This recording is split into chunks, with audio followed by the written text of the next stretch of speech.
can make stuff up, go mental.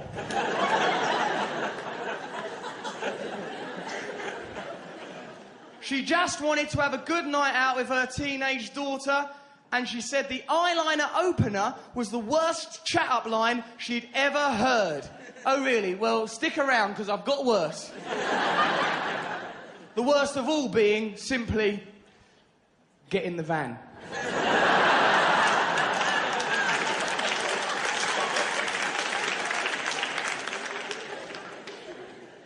He offered to buy her a drink, but she snapped she already had one and promptly legged it away from him onto the dance floor. However, Russ is made of sterner stuff, so he boogied towards her.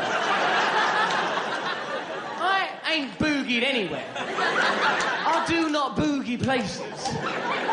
And the simple reason I don't boogie is because me boogieing somewhere looks like this.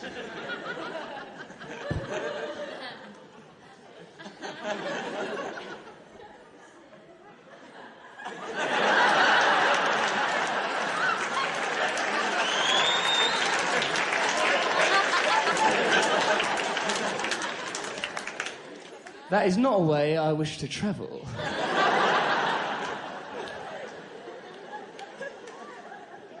It was at this point he started wiggling his elfin bum in Tamara's horrified mush. I'm not 12 foot tall.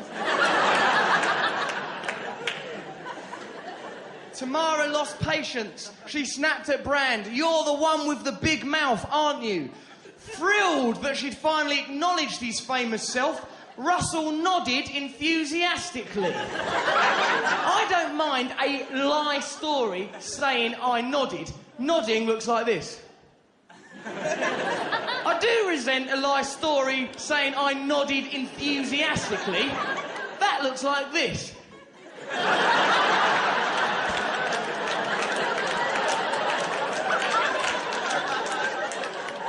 It is a gesture unlikely to lead to coitus.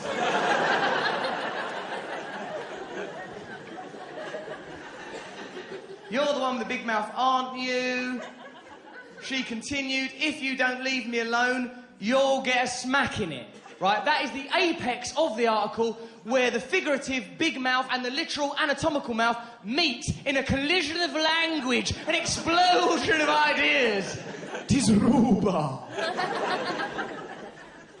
Poor Russell was horrified to be spurned in front of his jeering pals. I ain't got jeering pals.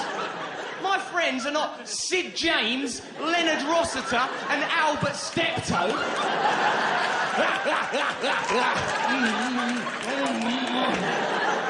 People like Trevor Locke. Gentlemen.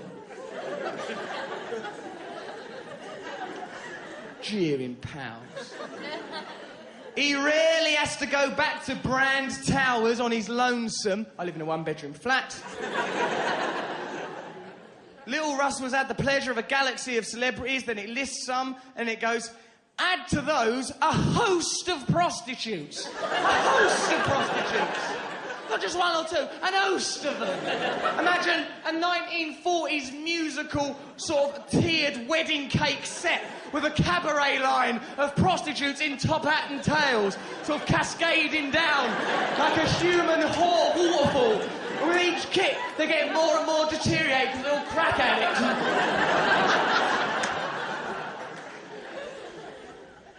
Host of prostitutes.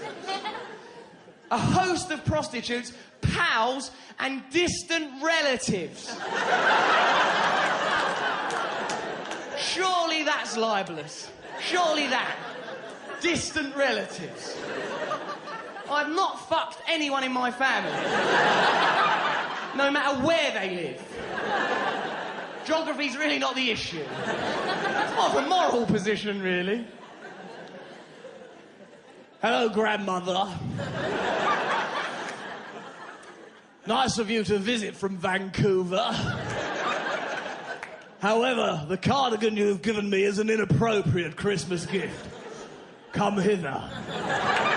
That's right, settle down. Look, girl, I'm not interested in your needs. Let's have a white Christmas we'll never forget. Not really. There is no grandmother there. What an illusion, conjured with mere language. Behold.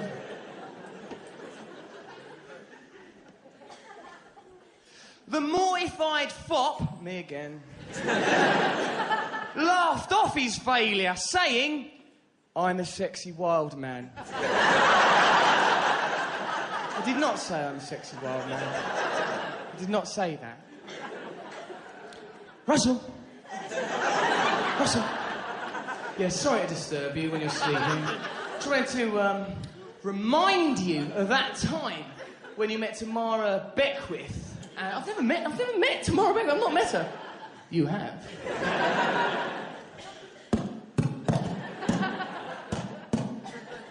No, I've not met her. You have. You met her, and then you boogied towards her. I didn't boogie. I've not boogied. Then you said, and I believe this is verbatim, I'm affecting woman. I didn't say anything, you did. It's in the Star, it's very clear. I'm a sexy wild man. She didn't have to see my winky if she didn't want to. I hope my bachelor ring, David Walliams, Beppe and Callum Best don't hear about this. Right. That is because on that programme Big Mouth, I, for a laugh, pretend to be a member of this thing called the womanising circuit. It's just a laugh. It's made up. It's for a laugh. Now, as it turns out, I am friends with David Walliams, right? But Beppe is a fictional character from EastEnders about 10 years ago. This is Beppe. There is no Beppe. There ain't, never was, and never can be a Beppe. He is an actor, what is called Michael Greco. And I've never met him. Ridiculous. Just made up. And if they'll lie about something that trivial just to make you believe what they want to believe about something as ludicrous as me, then they'll lie to you about anything, to manipulate you into believing all sorts of things. I don't know, wars, oil, stuff like that. I don't know. It's not worth getting out of bed some mornings. Right. OK. I think this show might nearly be finished. No! I think it might be. No! I know. It seems a shame, don't it? Listen, I'm not getting anything out of it. I don't relish going back to the embarrassing place. The land of humiliation, where everything goes wrong, where I do up me flies and catch me foreskin, where I trip over, land on a dog. It's no fun for me. I likes it here with you. Have you enjoyed this gig?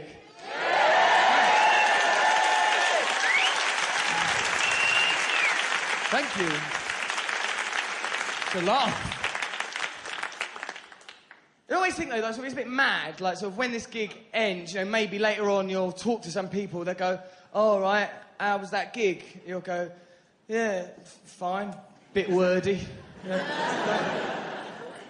right? And I sort of think, you know, OK, that's OK, it's not a bad analysis, but wouldn't it be more interesting, certainly as an anecdote, wouldn't it be more interesting if someone went, oh, how was that gig? And you went, yeah, it was all right, I enjoyed it. He's really very talented. You know, you'd say something like that. I don't know. That's up to you. I don't want to plant words. That's you say we like there. You know, no, yeah, it's all right. It's quite good. It's good. Good it was.